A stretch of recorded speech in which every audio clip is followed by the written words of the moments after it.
The following is a presentation of ESPN on ABC.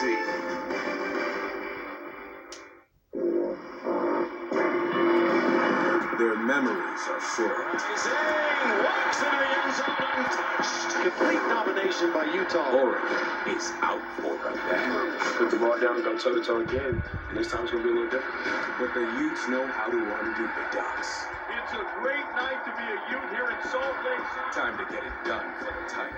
How bad you want it? How bad you want this? Sacked again. There we go! Into the end zone. Touchdown, Oregon. With Rose Bowl hopes hovering, Oregon and Utah battle to be the best in the West. And it does for them. In the Pac-12 championship.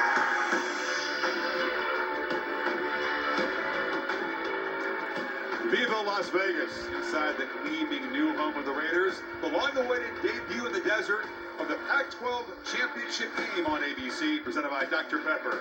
Between the Oregon Ducks and the Utah Utes, the two divisional champions. This is part of Dr. Pepper Championship Week. Inside, a whole lot of Utah Ute red. They are starving for their first ever trip to the Rose Bowl. It's a win away. Oregon Ducks eager to atone for an avalanche in Salt Lake. They were beaten 38-7 just 13 days ago. Welcome, Chris Fowler, Kirk Herbstreit, Holly Rowe will join us.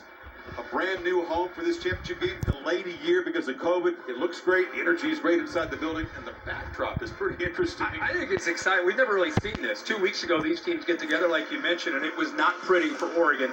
They lost the game 38-7 and just got beat up at the line of scrimmage. And now 2 weeks later, chance to avenge that loss. Rose Bowl at stake for both teams. So I think it adds to the spice. Do you stick with the game plan? How much do you change if you're Oregon? Until that loss, the Ducks were playoff contenders. Utah started 1-2. In desperate need of a spark, Kirk, they went to Cam Rising, the quarterback. It's been a different team. You go back to the beginning of this season, they were a team that was expected to compete to get to Las Vegas, but it didn't look good. They were 1-2 with Charlie Brewer, who came over from Baylor in this transfer portal era. He left the team. Cam Rising, who was a very talented guy but was coming off his shoulder surgery, was slow to come around, took the reins. Look what they've done with him as a starter in conference play.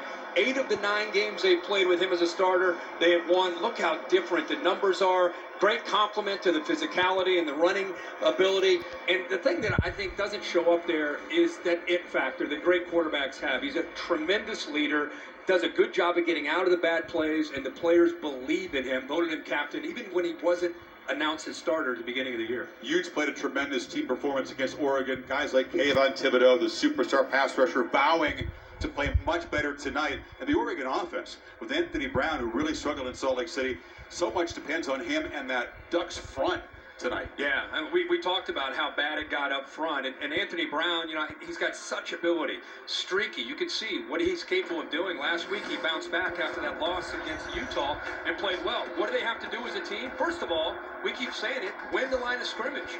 Push people around. Match the physicality that Utah brings to the table. That means Travis Dye, 26, needs to have a big night. Would not be surprised to see early play action pass to try to get him going. Quarterback run, 13, Anthony Brown. Not only can he throw it, he's a slippery runner and a physical runner. His feet have got to be a factor today. Speaking of his feet, ability to improvise. Utah is not necessarily known for their ability to blitz or get after the quarterback, but they are known to push the quarterback out of the pocket. Anthony Brown has got to do a good job of just finding that hot streak and keeping plays alive with his feet. Talking to the Ducks, they sound like an angry team, bent on atonement, but we'll see if that translates. Utes are favored here in Las Vegas. The Rose Bowl awaits for the winner tonight. The Nissan pregame drive is next, after this message and a word from our ABC stations.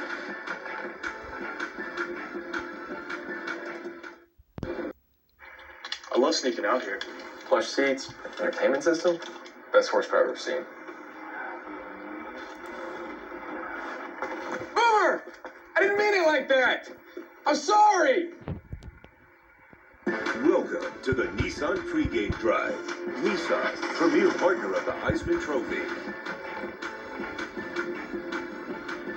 Las Vegas, a great place to kick off championship weekend in college football, capping off what has been a crazy season, unpredictable season. Kirk, you get a lot of fresh faces in the playoff chase. After this, the scene shifts to Arlington, the Big 12 championship game, and Baylor trying to pay back Oklahoma State. Their offense got nothing going in the first game, and Gary Bohannon fixed that. Yeah, Bohannon, they need a balanced attack. They need to try to hit the vertical passing game against this Oklahoma State defense. Dave Aranda could be up for National Coach of the Year. Mike Gundy, Chris, we saw him last week. This is a defense that right now is peaking at the right time. These last 4 or 5 weeks, they've made great plays, not just turnovers, attacking defense.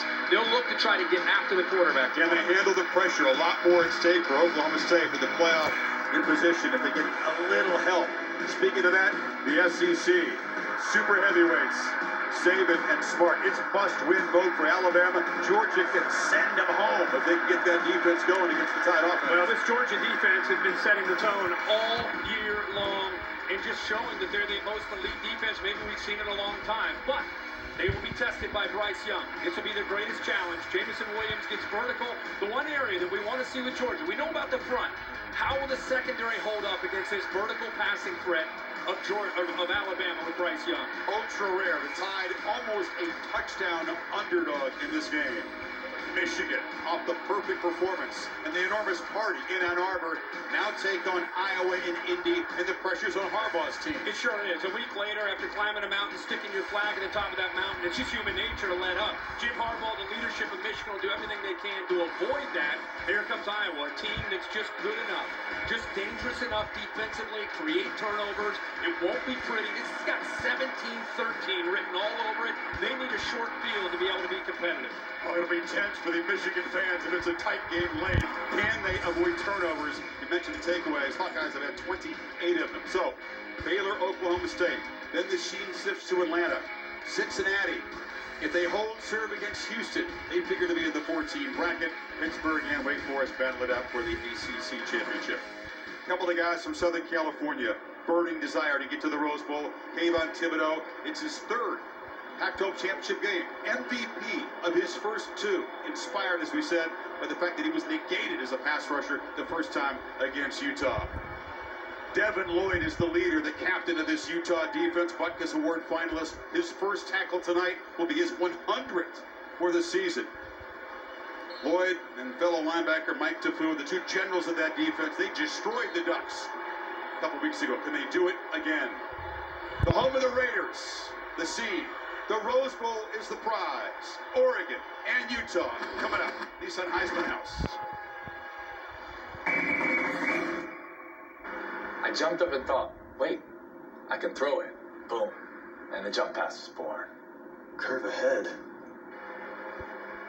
Hey, buddy. Want me to drive? Why would I want that? Everyone says you couldn't handle the curve. What? Who says that? Show Tebow a curve, the guy falls apart. Tebow? The curve? No way. Tim Tebow? Dude cannot hit a curveball. That's what I just said. Literally everyone says that.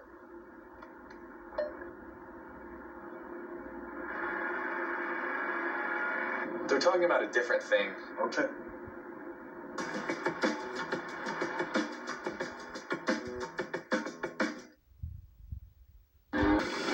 You're watching Dr. Pepper Championship Week. Welcome back to Las Vegas. Pac-12 Conference Championship game. Oregon and Utah coming up. Utah unity has been a powerful theme all season. This team has been galvanized by a pair of tragedies. Ty Jordan, former Ute, self-inflicted accidental gunshot wound to the abdomen. Christmas Day 2020. Aaron Lowe, his best friend, switched his number to 22. And then he was shot and killed at a house party after the Washington State game. 2 Texans, best friends, and all the Utes say they've felt their presence watching over them. They're playing for something bigger than themselves, remembering 22 forever. Holly, you live in Salt Lake. You've witnessed the emotion of this story for the last year or so. Well, it's been hard. People have gone through things that they should never have to go through, including their moms. And it was really beautiful to see Donna walk out there tonight. Aaron Lowe's mother is here as an honorary captain for this Utah team, and she said, "I'm so honored. I'm so glad they asked me." And it means the world to me that they are keeping my son's memory alive. Both Ty Jordan and Aaron Lowe would be playing in this game tonight, guys. That's how fresh and raw and real this tragedy is. The entire team going to their funeral in Mesquite, Texas. Pallbearers for the casket. It has shaped this team in tragedy this season, but they have come together in brotherhood, and they are determined to be 22% better in everything they do. And to end this season, this horrible tragedy of a season, with a championship would be a beautiful thing for this Utah team that's gone through so much. Perfectly said. Our thoughts for the folks of Mesquite, Texas, and West Mesquite High School, where both Jordan and Lowe attended. So, two teams inspired in different ways, set to play for a spot in the Rose Bowl. Oregon won the toss and deferred. Utah Utes will get the football first. Wearing the all-black uniforms, that was captain's choice. These are Devin Lloyd's favorite uniforms. And so he said, we're wearing all black tonight. Ducks are in the white jerseys with the very dark green pants. Cam Lewis to boot it away. And Britton Covey, the electric, diminutive returner, is deep for the Utes. They'll bring it. Covey, who returned to punt against the Ducks in round one, stays alive. Man, as he attains his returner, gives the Utes pretty good field position out near the 40. I love how he doesn't run out of bounds. Right? He stays in bounds and fights for every yard. Here comes Cam Rising. Rising, terrific passer, also a scrambler. Man, that he hurt the Ducks defense with scrambles for first down 13 days ago. Yeah, he's got enough athletic ability that makes you have to respect it.